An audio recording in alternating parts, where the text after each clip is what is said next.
ደብረጽዮን ሁናቴዎችን ማንበብና ፖለቲካን መገንዘብ የብርሃን ዓመት ያክል ይረጋዋል። አሁን ላይ ደግሞ ህዝብን ይቅርና ላፕቶፑን እንኳን መጠበቅ የማይችል ነሆለል ሆኗል። የነኝህን የከብት ቀንዶች ነውርና ወንጀል አይሸፍንም።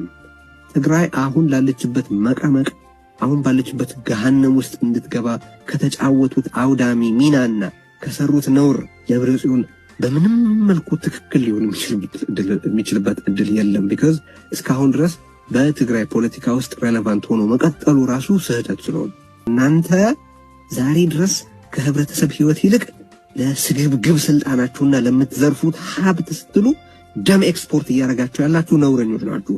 ባለስልጣናቱን ብቻ አይደለም የሚያሰማሩትንም መንጋ አእምሮ ቢስ መንጋ በተመለከተ ነው የምናገረው።